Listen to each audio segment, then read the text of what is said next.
हा प्रश्न ना मला जवळचे असो लांबचे असो खूप लोक विचारतात की किती पेमेंट मिळतं तुला, काय मिळतं हे व्हिडिओ सोडून आता हे काय सुरू केलेलं आहे. तर प्रश्न तुमचं शिक्षण किती झालं. हॅलो, कसे आहात सगळे. मी मजेत आहे आणि यूट्यूबवरती मी पोस्ट टाकली होती की आपण प्रश्न उत्तराचा व्हिडिओ करायचा आहे, तर तुमचे काही प्रश्न असतील तर जरूर विचारा. तर मला जे काही प्रश्न आलेले आहेत ते मी नोट डाऊन केलेले आहेत. इंस्टाग्रामवरती देखील 5-6 प्रश्न आलेले आहेत.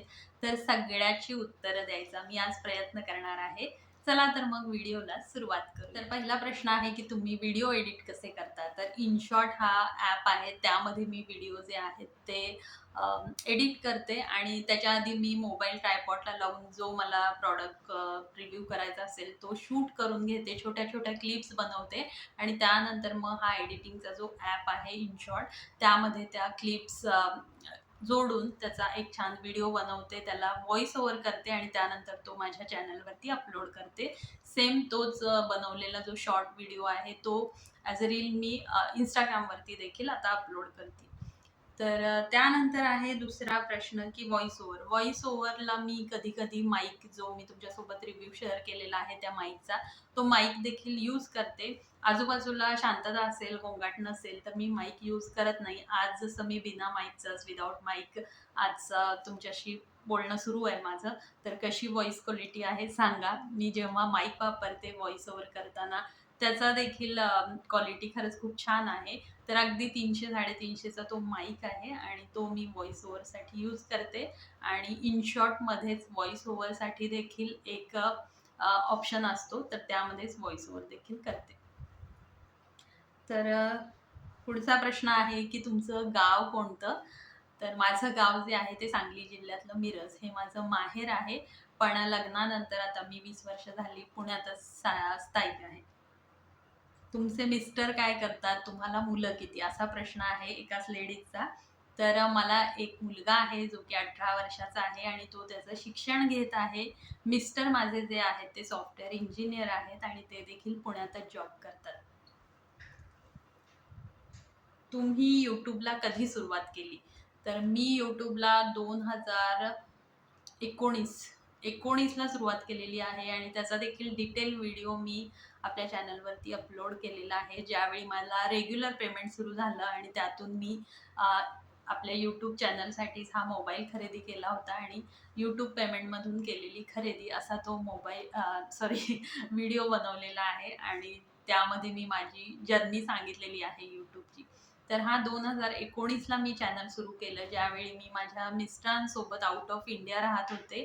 डेन्मार्क या कंट्री, युरोपमधली डेन्मार्क कंट्री आहे, त्या ठिकाणी आम्ही होतो. तर त्या ठिकाणीच या चॅनलला सुरुवात झालेली आहे. तर याआधी ना मी हिंदी चॅनल देखील एक ट्राय केलेलं होतं, पण हिंदीमध्ये मी एवढी कम्फर्टेबल नव्हते. पण ते चॅनल आहे ना ते अगदी 3 महिन्यात ग्रो झालं होतं. त्याचा क्रायटेरिया छान पूर्ण झाला होता, सगळं व्यवस्थित होतं. पण मी ते चॅनल रन करताना कम्फर्टेबल नव्हते.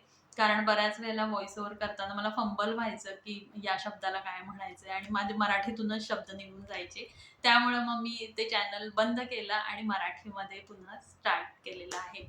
तर ते चॅनल जे होतं ना ते खरंच अगदी 3 महिन्यात छान त्यानं ग्रीप पकडली होती. पण आपली राष्ट्रभाषा आहे हिंदी, त्यामुळे मे बी ते बरेच लोक बघत असणार. तितका मला मराठीला रिस्पॉन्स नाही मिळाला, माहीत नाही का.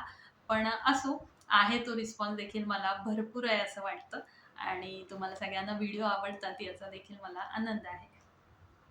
पुढचा प्रश्न, तुमचं शिक्षण किती झालं. तर मी कोल्हापूर युनिव्हर्सिटीमधून बॅचलर ऑफ आर्ट्स माझं ग्रॅज्युएशन कंप्लीट केलेलं आहे आणि त्यानंतर माझं लग्न झालं आणि मी पुण्यात आल्यानंतर जॉब केलेला आहे 2 वर्ष. त्यानंतर माझं स्वतःचं ब्युटी पार्लर आणि लेडीज शॉपी देखील रन केलेली आहे. मग मिस्टरांबरोबर मला जेव्हा बाहेर जावं लागलं आउट ऑफ इंडिया, त्यावेळी मी माझा बिझनेस जो आहे तो बंद केला आणि त्यानंतर मी त्यांच्यासोबत तिथं गेल्यानंतर लॉकडाऊन सुरू झालं होतं आणि त्या पिरियडमध्ये मी हे चॅनल सुरू केलेलं आहे. तर पुढचा प्रश्न आहे, की तुम्ही आता कुकिंग व्हिडिओ बनवत नाही का? गार्डनिंगचे व्हिडिओ बनवत नाही का? तर काय आहे, कुकिंग व्हिडिओ माझ्या चॅनलवरती भरपूर आहेत. तुम्ही जाऊन जुने व्हिडिओ बघितले तर तुमच्या लक्षात येईल. आणि असं काही मी फॅन्सी फूड रोज बनवत नाही. जे आपल्या घरी पोळी, भाजी, भाकरी, वरण, भात, कोशिंबीर हेच सगळं मी बनवते आणि त्याचे बरेच व्हिडिओ आहेत चॅनलवरती. आणि आता कसं झालंय ना, रेसिपी व्हिडिओ खूप आहेत. रेसिपी चॅनल देखील खूप आहेत. सगळ्या लँग्वेजमध्ये तुम्हाला चॅनल बघायला मिळतील YouTubeवर. आणि मी ह्याच्यावरती कशी शिफ्ट झाली शॉपिंगवरती आणि प्रॉडक्ट रिव्ह्यूवरती, तर मागच्या वर्षी जो दिवाळीच्या वेळी मी तुळशीबागेतल्या खरेदीचा व्हिडिओ तुमच्यासोबत शेअर केला होता, तो अगदी सडनली व्हायरल गेला. खूप जास्त त्याला व्ह्यूज आलेले आहेत. तुम्ही जाऊन बघू शकता. मिलियनमध्ये व्ह्यूज गेलेले आहे. आणि त्यानंतर मला YouTubeचा मेल आला, की श्वेता, तुमचे कुकिंग व्हिडिओच्या व्ह्यूजपेक्षा शॉपिंगच्या व्हिडिओजना व्ह्यूज जास्त येत आहेत. तर तुम्ही त्या रिलेटेड व्हिडिओ बनवले पाहिजेत. त्यामुळं मग मी याच्यावर शिफ्ट झालेले आहे. आणि आपण जसजसे व्हिडिओ करायला लागतो ना, तसं आपल्या लक्षात येतं, की आपले कोणते व्हिडिओ ऑडियन्सला हवे आहेत, कुठल्या व्हिडिओला जास्त व्ह्यूज आहेत, तर त्यानुसारच व्हिडिओ बनवले पाहिजेत. आणि गार्डनिंगचं म्हणाल तर माझी गॅलरी आहे छोटीशी आणि त्यामध्येच मी जी काही आहे ती फुलझाडं लावलेली आहेत आणि तीच मी तुमच्यासोबत शेअर करायची माझ्या मिनी ब्लॉगमध्ये, डेली ब्लॉगमध्ये.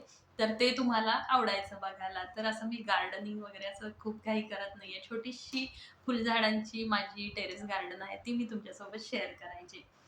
तर याच्या पुढं देखील तुम्ही डेली ब्लॉगला सुरुवात करणार का, असा प्रश्न होता. तर डेली ब्लॉग, खरं सांगायचं तर डेली ब्लॉगमध्ये खूप कष्ट आहेत. रोजचा 10-15 मिनिटाचा व्हिडिओ जो आहे तो शूट करायचा, एडिट करायचा, अपलोड करायचा. आणि त्यासाठी ना तुमच्या फॅमिली मेंबरची पण इन्व्हॉल्वमेंट तितकीच गरजेची असते. आणि माझे फॅमिली मेंबर्स इतके कॅमेरा फ्रेंडली नाही आहेत. त्यांना कॅमेरा पुढं आणणं म्हणजे मोठा टास्क आहे. त्यामुळे डेली ब्लॉगिंग नाही म्हणता येणार, पण मी मिनी ब्लॉग असे शॉर्ट्समध्ये टाकायचा प्रयत्न करीन. इन फ्युचर मी जरूर डेली ब्लॉग, मिनी ब्लॉग टाकेन. तर त्याच्या पुढचा प्रश्न आहे, की तुमचं YouTubeचं पेमेंट किती? हा प्रश्न ना मला जवळचे असो, लांबचे असो खूप लोकं विचारतात, की किती पेमेंट मिळतं तुला? काय मिळतं हे व्हिडिओ बनवून? तर खरं सांगू का, आवड म्हणून देखील मी हे बनवते. आणि नुसती आवड नाही, त्यातून काहीतरी आपल्याला इन्कम सोर्स जनरेट होत असेल तर काय वाईट आहे ना? तर मी डायरेक्ट तुम्हाला इन्कम नाही सांगू शकत, कारण ती YouTubeची पॉलिसी आहे, की कोणालाही तुम्ही YouTubeचं पेमेंट असं डायरेक्ट सांगू नाही शकत. पण मी तुम्हाला अशी एक आयडिया देते. त्यानुसार तुम्ही अंदाज लावू शकता, की माझं महिन्याचं पेमेंट किती असेल.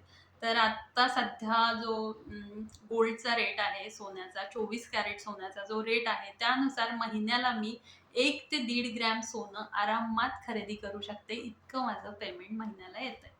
तर तुम्ही अंदाज लावू शकता, की माझं पेमेंट किती असेल. असा प्रश्न आहे, की तुम्ही एवढ्या सगळ्या वस्तू मागवून घरामध्ये ठेवता का? तर खरं सांगू का, इतक्या सगळ्या वस्तू मी रिव्ह्यूसाठी मागवते आणि त्या घरातच ठेवल्या तर मला मोठं गोडाऊन खरेदी करायला लागेल. त्यामुळं कसं आहे, मला जर का वस्तू खरंच गरजेची वाटत असेल, लागणार असेल, कुणाचा आता कार्यक्रम वगैरे असेल, तर गिफ्ट द्यायला लागणार असेल, मी ठेवून घेते. पण मला अजिबात आता गरज नाही आहे, एक 6-7 महिने, वर्षभर, तर मी ते वस्तू ठेवून नाही घेत. उगीच अडचण घरामध्ये आणि माझं घर सगळं भरूनच जाईल या प्रॉडक्टनी. त्यामुळे मी रिव्ह्यू झाला की ते रिटर्न करून टाकते. आणि असंच आहे, की मी 10,000 15,000 पर्यंतच्या गोष्टी महिन्याला मागवू शकते, त्याचा रिव्ह्यू करू शकते आणि त्या रिटर्न देखील करू शकते. त्यामुळे मी व्हाईट लिस्टेड आहे Meesho, Flipkart या ॲपवरती. त्यामुळे मी कितीही सामान मागवू शकते आणि रिटर्न करू शकते. त्यामुळं मी ह्या सगळ्या वस्तू घरी ठेवून नाही घेत. झाला व्हिडिओ की मी त्या रिटर्न करून टाकते. तर असं आहे. ड्रेसेस वगैरे मला जे ब्रँडकडून येतात ते मी स्वतःसाठी ठेवू शकते. ज्वेलरी ठेवू शकते. कोलॅबरेशनची, प्रमोशनची जी काही ज्वेलरी मला येते ती मी ठेवून घेते. तर असं आहे. आणि माझ्या फॅमिली फ्रेंड्समध्ये मी त्या कोणाला हव्या असतील तर मला त्या द्यायला देखील आवडतात आणि ते देखील लोकं आवडीनं माझ्याकडून घेतात. तर असे होते आजचे हे सगळे प्रश्न. अजूनही काही प्रश्न असतील तर जरूर विचारा. त्याची देखील मी उत्तरं द्यायचा नक्की प्रयत्न करेन. तर आपण भेटू नेक्स्ट व्हिडिओमध्ये. तोपर्यंत मस्त खा आणि मजेत राहा. धन्यवाद.